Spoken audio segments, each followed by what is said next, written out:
Alors ici le blanc, le noir d'Amsterdam, ça a donné du gris foncé ou du gris clair. Et je vais préparer ce rouge de Garance avec 2 parts de flétrol que j'ai mis ici et une part de peinture rouge. Donc une part de peinture rouge, je calcule à peu près, comme toujours. Le rouge de Garance est un rouge très foncé. Regardez, il est très joli. Il tire un petit peu sur le rose avec le blanc du flétrol. Bon là, ça ne va pas le colorer parce que c'est le flétrol. Vous voyez comment il est beau. Il est magnifique.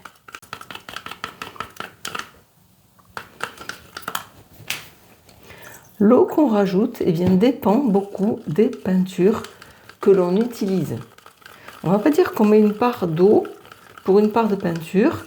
C'est presque ça, sauf que quelquefois il en faut moins et quelquefois il en faut plus, suivant la marque de la peinture qu'on utilise. Vous voyez là, elle est encore épaisse. Et tout dépend aussi des pigments de la peinture. Si vous avez une peinture blanche ou jaune, ce ne sera pas la même densité de peinture. Voici mes 5 peintures prêtes, les gris, rouge, le blanc et le noir. Regardez la fluidité, elle doit être la même pour toutes les peintures. Alors, quand on fait couler, il y a un tout petit monticule qui se crée et après, lorsqu'on répand la peinture, ça fait comme un petit filament sur la peinture.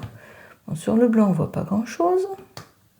Sur le noir, regardez, on voit bien le petit monticule et après, ça fait un petit trait sur la peinture. Regardez sur le rouge de Garance, comment coule la peinture, un petit peu épaisse. Et après, ça fait un petit filet qui disparaît dans la peinture. Toutes mes peintures ont la même fluidité. Je fais mon test de fluidité avec la petite goutte sur le carrelage. Toujours la même, ni trop, ni pas assez. La même goutte. C'est assez délicat à faire, je vous l'avoue, mais c'est tellement important.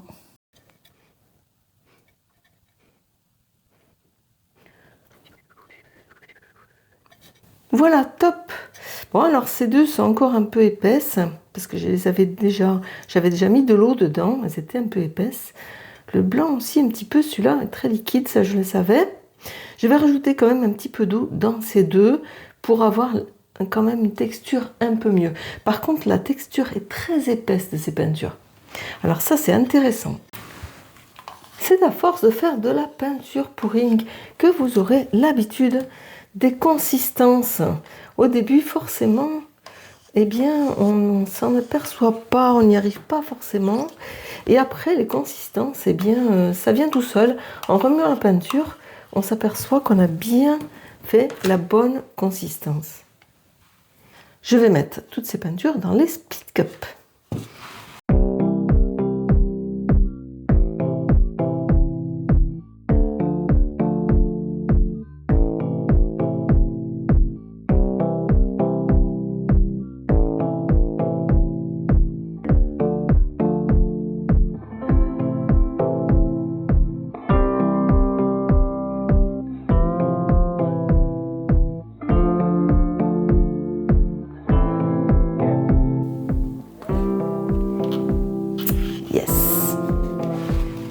Deux merveilleuses Speed Cup qui vont couler sur la toile.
je mets mes gris tout autour. Ah, ça c'est le gris clair ici. C'est comme une peinture de fond. Il y a une mouche là, il va pas falloir qu'elle vienne m'embêter. Est-ce que je mets... Ouais, je mets tout. Je mets tout du gris clair partout. Du gris foncé aussi. Je finis mes gris. Je fais les bords pour que la peinture descende facilement sur les côtés par capillarité. Voilà. Maintenant, j'ai plus qu'à le tilter. Gris, rouge, blanc, noir. Ah, ça glisse assez facilement.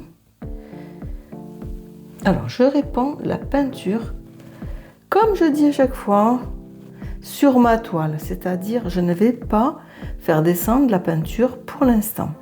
Alors, vous voyez ici, la peinture, eh bien, mon dessin ne bouge pas, car j'ai mis une peinture pas de fond. Je vais appeler une peinture de bord. Voilà, une peinture de bord. Ici, la peinture descend. Je recentralise. J'ai dit beaucoup de choses en même temps.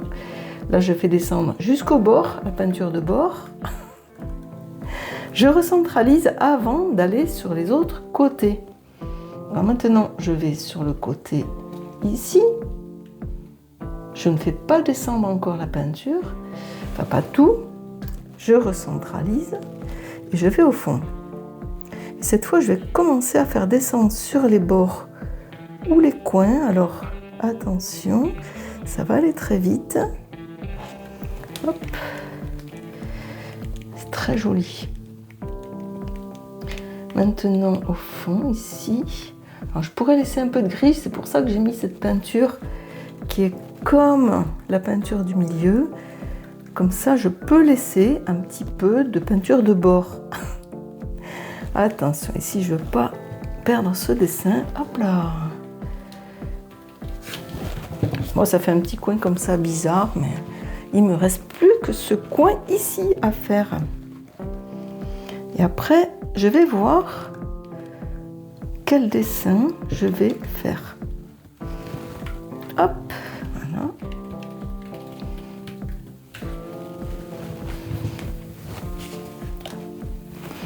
Je pense que je vais pouvoir enlever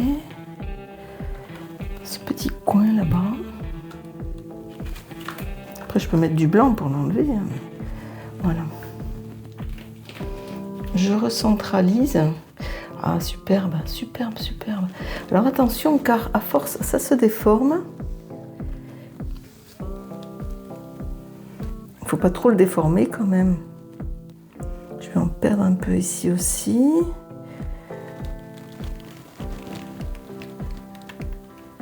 Voilà, là je vais m'arrêter, car là la peinture elle commence à trop bouger. J'ai centralisé mes deux dessins, le foncé et le clair.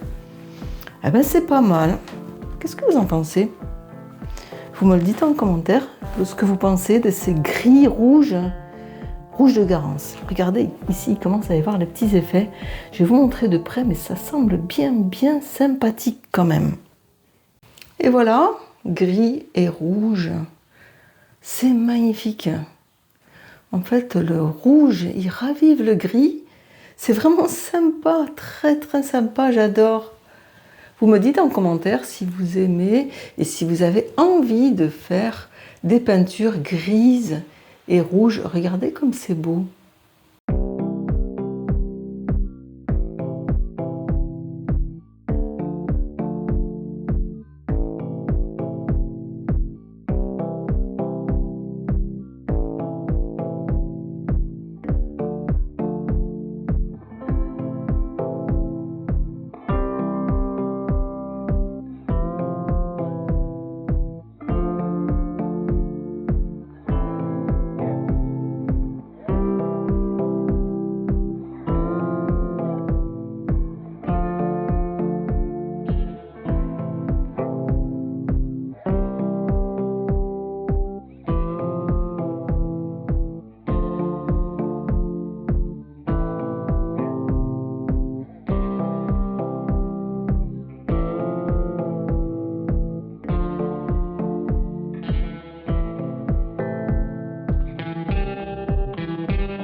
La toile a mis 6 jours à sécher. C'était assez long. Au milieu, ça a mis longtemps à sécher. Alors le temps était humide, donc quand c'est humide, ça met plus longtemps à sécher que lorsque le temps est sec et chaud. La peau de peinture, elle, a mis 4 jours à sécher. Elle était beaucoup plus mince, donc ça a séché plus rapidement.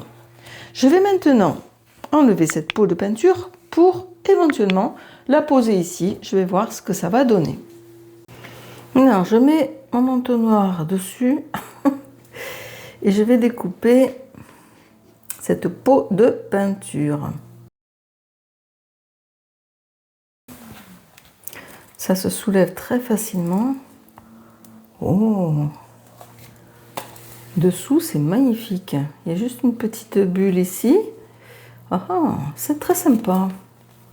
Je vais découper vraiment large pour garder le maximum de peinture. Où il est mon coup de crayon?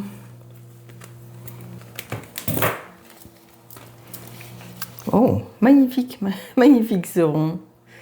Alors, après, je peux le poser comme ça. Ici, je sais pas. Je sais pas où je le pose. Voilà ma peau de peinture. Alors, de l'autre côté, j'ai un petit bout qui s'est collé là. Du coup, je vais pas pouvoir la mettre dans ce sens-là. C'est bien dommage car c'était sympa comme ça. Donc, je vais la mettre comme ça. Peut-être ici. Ou ici même. Voilà. Qu'est-ce que vous en pensez? Est-ce que vous mettriez ce rond de peau de peinture sur ma toile ou est-ce que vous la laisseriez comme ça? Dites-moi en commentaire.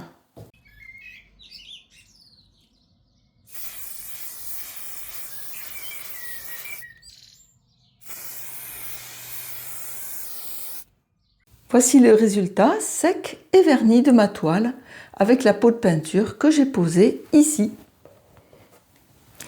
Je vous dis à bientôt pour la prochaine vidéo où je ferai aussi du gris avec ce bleu de Prusse de chez Liquitex et le vinyle médium 4 en 1 de Cléopâtre.